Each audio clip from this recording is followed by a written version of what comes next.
most humans on the planet, how conscious are they? In today's world? Yeah, in Los Angeles. You spend time here. Let's take the whole world, I don't want to make a judgment on Los Angeles.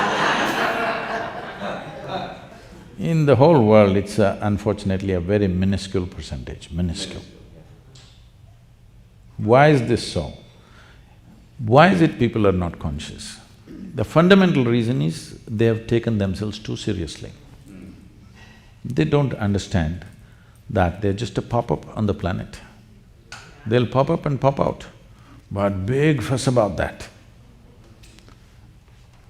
What is me has become too important. What is me means my physical form is me, essentially, isn't it? So, once my limitations become very important, there is no way to be conscious. You're just becoming self-defeating in the process, it doesn't matter how hard you try.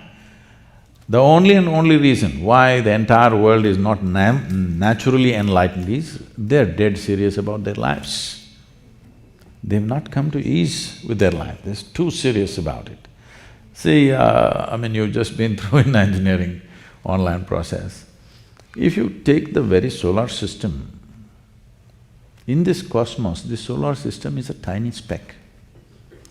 In that speck, planet Earth is a microspeck. In that microspeck, Los Angeles is a super microspeck.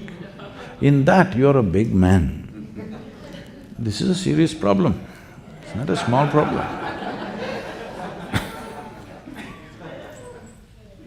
So once you create this problem, then you cannot be conscious, you can only be mentally alert because it's all about survival. The more mentally alert you become, more you tend to become like a carnivorous animal.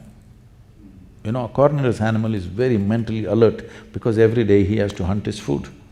You know, I have spent so much time in the jungles in India, you must see a tiger, how alert he is, how alert he is.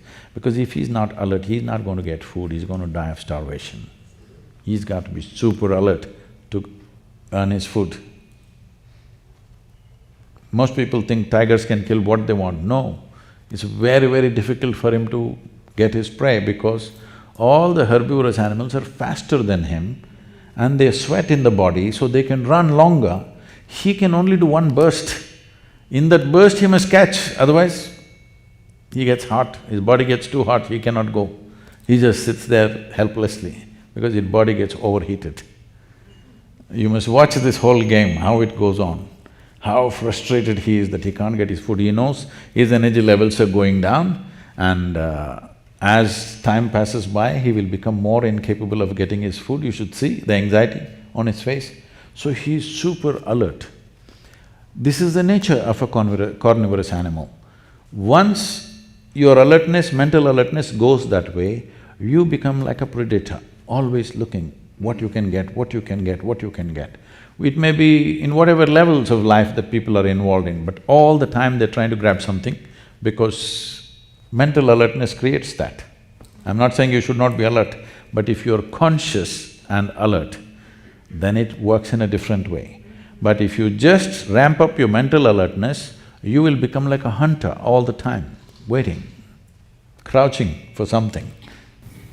And if I heard you correctly, many people who are pursuing consciousness end up just becoming more mentally alert. And so, how does one strive to have more consciousness, but if it's not something you can work at or work towards, what is the path? See, the very question when you say to pursue consciousness, how will you pursue consciousness? Or I guess a higher consciousness. In which direction will you pursue? I think Because you are consciousness, isn't it? Where is the need to pursue this? See, we can pursue certain levels of competence in the world. See, we can pursue a skill, we can pursue certain levels of competence in the world which will make us a little better with whatever we are doing. But you cannot pursue consciousness. This has to come to ease, then only it'll become conscious. When it becomes very alert, it becomes like an animal. So, becoming an animal means it's not that something wrong, But in the evolutionary scale of things, you're going backwards. See, the most significant aspect of being human is this, that you can determine the nature, the scope and the pace of your evolution, unlike any other creature. This is the most important aspect of being human, that you can determine the nature, scope and the pace of your own evolution, which no other creature can determine. For them, nature pushes them at whatever pace it pushes them. That's what yoga means, tools of transformation, so that you can hasten your evolutionary process.